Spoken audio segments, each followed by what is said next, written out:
Sí, buenos días. Mi nombre, como ya lo mencionaron, es María García Meléndez. Soy ingeniera ambiental por el Instituto Tecnológico de Sonora. Y les voy a platicar muy brevemente mi proyecto de maestría titulado Efecto de la infección por Phytophthora cinnamomii sobre la diversidad y estructura de la comunidad microbiana asociada a la resolución del aguacate. Ok, Rosaura y Daniel ya me hicieron el favor de darles una gran introducción de la importancia de la rizosfera, de la relevancia del aguacate. Y sorpresa, mi modelo de estudio también es el aguacate. Ya, debido a su relevancia en el país, ya que México es el primer productor a nivel mundial, aportando aproximadamente el 35% de toda la producción. Sin embargo, se estima que se generan pérdidas entre el 20 y el 40% debido a la pudrición de raíz, y ya les mencionaron los síntomas. Y uno de los agentes causales principales de esta enfermedad es el Omiceto Phytophthora cinnamomii. Esta enfermedad ya ha sido documentada ampliamente anteriormente, pero siempre bajo un prisma planta-patógeno. No se sabe a ciencia cierta qué pasa en la microbiota asociada. Por eso nos planteamos la siguiente pregunta. ¿Qué impacto tiene la infección por este omiceto sobre la composición y la estructura del microbioma del aguacate? Ya se han hecho estudios similares en diferentes cultivos con diferentes patógenos, pero en el caso particular del aguacate sabemos muy poco. De todo sabemos muy poco, pero del aguacate sabemos menos. Y se realizó un estudio relativamente hace poco, también evaluando el efecto de Phytophthora cinnamomii, y se detectaron cambios en las proporciones de varios taxones bacterianos ante la infección, pero no se vio afectada la diversidad como tal. Hubo cambios en la composición más que nada. Pero, pues, a ciencia cierta no sabemos mucho. Sabemos que no existe un patrón general. Va a depender del patógeno, va a depender del cultivo, va a depender de los factores ambientales. Y por ende, se destaca la importancia de diseñar experimentos controlados para simplificar el entendimiento de la enfermedad o de las modificaciones en la dinámica. Y también realizar estudios que vayan más allá de las descripciones básicas de composición, porque casi siempre se describe qué es lo que hay ahí, pero no, seguimos sin saber mucho al respecto.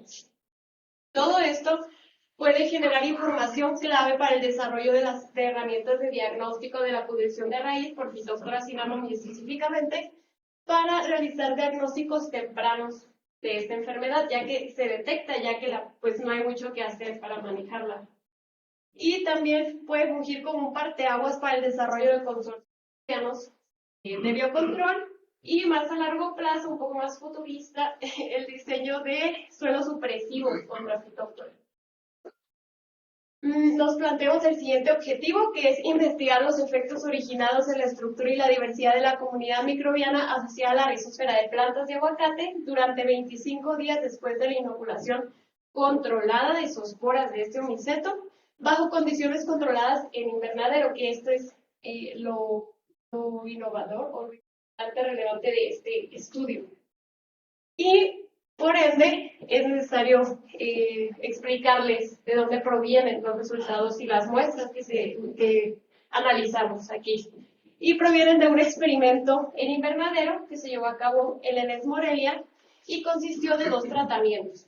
Muy a grandes rasgos, uno inoculado con zoosporas por el método de inmersión de raíz, y otro también se sometió a una inmersión de raíz, pero esta vez en agua común, para que fueran iguales las condiciones de disturbio inicial. Ambos se trasplantaron a una composición de sustrato igual y se tomaron muestras de suelo rizosférico, el suelo fuertemente adherido a las raíces, en 5 tiempos. Un día después de la infección, 4 días después de la infección, 7, 13 y 25, a los cuales nos vamos a referir como tiempo 0, tiempo 1, tiempo 2, tiempo 3 y tiempo 4, en ambos tratamientos. La diferencia es que uno lo vamos a llamar BC, el inoculado, y el no inoculado C. Se realizaron posteriormente, ya que obtuvimos esas muestras, se desmontó el experimento, se obtuvieron las muestras de suelo, se realizaron extracciones de DNA y se realizó la secuenciación por amplicones del gen 16S para las comunidades bacterianas y una muestra compuesta de primers para amplificar la mayor diversidad de hongos dentro de esas matrices. Se realizó un procesamiento bioinformático en donde se generaron tablas de ASVs que son representativas de OTUS, es nuestra unidad de especie, que por así decirlo, para estudiarlas. Y con esas tablas para la comunidad bacteriana y para la comunidad fúngica se realizaron análisis de diversidad alfa y beta. Posteriormente se calcularon correlaciones de Spearman para realizar construcción, para hacer una construcción de redes de concurrencia y calcular sus respectivos índices. Aquí les menciono algunos propuestos para nuestro análisis. Y como resultados preliminares, con la composición bacteriana específicamente, aquí les presento un gráfico de abundancias relativas de las 15 clases más abundantes. Esto es a nivel taxonómico de clase y únicamente incluyo 15 de toda la diversidad que encontramos en estas matrices. Y a manera general, aquí en el eje X podemos encontrar los diferentes tratamientos en los diferentes tiempos. No se aprecia muy bien, pero aquí tenemos encontrados el tratamiento control y el tratamiento inoculado en el tiempo 0, lo mismo para el tiempo 1, para el tiempo 2, para el tiempo 3 y así hasta el tiempo 4. Y este va a ser el orden que vamos a observar en todas las gráficas posteriores. Y no hay diferencias, entre la abundancia relativa entre las clases, entre tratamientos, en el tiempo 0. Aquí se encontraron las más diferencias en la composición, pero sí hay incremento a nivel de taxonómicos más bajos. Esto es a nivel de clase, no podemos hacer muchas inferencias a ese nivel taxonómico. Pero cuando bajamos a familia o a género, encontramos que hay promoción o un incremento en las abundancias relativas de grupos con potencial de crecimiento o potencial de biocontrol en los tratamientos inoculados. Estos aumentan ante la infección. Y con respecto a los valores de diversidad, se calculó la serie de Hill en los 3 órdenes de magnitud, Q0, Q1 y Q2, que representan la riqueza de ASVs, la diversidad de ASVs y la dominancia de ASVs. Pero no encontramos diferencias tampoco en los otros tiempos, únicamente en el tiempo 0, que coincide con los cambios en la composición. Y aquí les presento un NMDS que representa un ordenamiento de la composición de la comunidad bacteriana. Y encontramos que aquí está representado con puntos los tratamientos control y con un triángulo los tratamientos PC, los infectados. Y con diferentes colores los 5 diferentes tiempos. Aquí de rosa se encuentra el tiempo 0. Los 2 tratamientos, control y con Phytophthora. Y acá el tiempo 4, les voy a presentar los más contrastantes. Aquí no hay un agrupamiento tan definido, sí se sobrelapan estos grupos, pero entre tiempos sí están súper separados. Entonces, la composición entre tiempos es distinta, pero no hubo diferencias significativas entre los tratamientos. O sea, aparentemente las bacterias siguen haciendo lo suyo, la infección o no, a partir del tiempo 1. Y con la composición fúngica pasa cosas muy distintas, que es lo interesante. Y también en esta tabla de abundancia, en este gráfico de abundancias relativas, encontramos diferencias entre la abundancia de las clases más abundantes, que corresponden a las reportadas en otros estudios para la rizósfera, y también en tiempos, no solo en tiempos, sino que también en tratamientos. Y se registró a niveles taxonómicos más finos un incremento de la abundancia relativa de posibles patógenos oportunistas en el tratamiento PC. Entonces, ante la infección llegan otros, al observar o al percibir condiciones óptimas en las que pueden tomar ventaja. Y con respecto a los valores de diversidad, solo hay diferencias entre los tratamientos P, C y C en el tiempo 1 y 2 para los 3 órdenes de diversidad de la serie de Hill. Y aquí también ocurren cosas distintas. Este es el NMDS y observamos que no solo hay diferencias entre tiempos como en la comunidad bacteriana, sino que también hay diferencias entre tratamientos. Aquí, de color morado, tenemos el tiempo 0, ambos tratamientos, y se encuentran muy separados estos grupos por tratamiento C, tratamiento PC, es un orden diferente. Y para el tiempo 4, el más contrastante, ocurre lo mismo. Y están muy separados estos dos tiempos, los más contrastantes. Entonces, es distinto. Y lo que estamos actualmente procesando son las redes de concurrencia. Pero aquí les muestro una red de concurrencia de todos los miembros de la comunidad de fúngica. Aquí están incluidos todos. Pero para responder nuestra pregunta, creemos o consideramos que es más informativo enfocarnos en el patobioma, que esto es una perspectiva, nos daría una perspectiva más amplia que estudia la influencia de otros miembros de la comunidad en el resultado final de la infección, porque ya hay reportes que afirman o sí, que han propuesto que un patógeno nunca va a actuar solo. Siempre va a haber otros involucrados, en este caso, patógenos oportunistas, posiblemente que mencionamos o que detectamos anteriormente. Entonces, esta es una red de patobioma que creó Dan Stoyer en 2022, en donde valoraron el efecto de Fusarium oxysporum en la rizósfera de algodón. Pero podríamos hacer, o la intención es generar algo similar con los géneros que están fuertemente correlacionados con Phytophthora cinnamomum y detectar aquellos que tengan correlaciones negativas o que pudieran estar teniendo una actividad antagónica contra el patógeno, contra Phytophthora, o que pudieran estar aportando al resultado final de la enfermedad. Y creo que hasta ahora es todo. No sé si tengan alguna pregunta. Muchas gracias. Ahí en tu análisis, ¿cómo sabes cuál es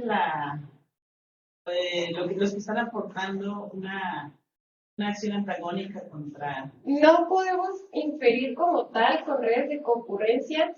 No lo puedo cambiar, no lo puedo revisar. Solo podemos inferir correlaciones, pero no son interacciones como tal. Pero con estas correlaciones, por ejemplo, se diferencian las correlaciones positivas de las negativas, con base en las correlaciones de Spearman que calculamos previamente. También hay otro tipo de correlaciones más específicas para el microbioma, y con base en esas en esas matrices de concurrencia se genera esto que nada más son las correlaciones con el patógeno. Entonces, aquí sí incluyeron el grado de esa correlación, pero puede ser nada más incluir positiva, negativa, positiva, negativa. Y si es negativa, podemos atrevernos tal vez a inferir que cuando la abundancia de por ejemplo, Mortierella, incrementa, la de Phytophthora disminuye. Entonces, ¿qué podría estar pasando ahí? Y no es como tal una red de interacción, pero puede ser una herramienta valiosa para hacer análisis más profundos. O ensayos de antagonismo, o ya como tal aplicarlo a una parte experimental. Puede ser. Sí, es interesante porque tienes, ¿no? Exactamente tricoderma, Mortierella, acremonio, pero está ahí arriba. Ajá, que también es el y aquí está el Fusarium, otro Fusarium, que es positiva. Pues, sí, como que están todos pegados, ¿no? O sea, no hay un patrón. Y esto es solo la comunidad de funcionalidad. Pero bueno, está muy interesante. Mi pregunta es, todo este trabajo lo hiciste en condiciones de invernadero. ¿De dónde obtuviste la tierra? El suelo de la composición donde lo trasplantamos. ¿Dónde sembraron? Era una composición 3-1-1-1 de turba, pirita, vermiculita y suelo original de donde venía del invernadero la planta, donde se desarrolló en sus primeras etapas. Entonces se agregó y esa era como que la carga original. Que igual proviene de un Sí, invernadero. de la zona. ¿Y de un invernadero o de la De zona? un invernadero, pero ese invernadero tomó suelo de la región, hizo su composición y pues con eso tienen sus plantitas en el nivel. Y en todo ese proceso así de, si eso lo hicieron hace tiempo, ¿puede haber una erosión, una pérdida de diversidad de patógenos o de bacterias o de hongos? Del por suelo ejemplo, original, del sustrato original. Si por ejemplo tú vas al campo y tratas de replicar esto, ¿podría pensarse que hay alguna reducción en la diversidad de los patógenos? Puede ser porque se está manipulando de alguna manera, ¿no? Pero nosotros nada más estamos haciendo inferencias con lo que tenemos en este momento, en esta matriz, en ese suelo. Y es una manera de simplificar el sistema, porque todo esto en campo es mucho más complejo. Entonces esa es la propuesta del experimento, del invernadero, simplificar para tratar de entender o encontrar herramientas que nos ayuden posteriormente a extrapolarlo al campo y ver, porque probablemente va a haber otra diversidad, va a haber más diversidad, va a ser más complejo, pero ahorita en este momento yo nada más puedo inferir ese suelo que no sé cómo ha sido manejado anteriormente, antes de que yo lo haya. Sí, yo pregunto. Bueno, entonces ya.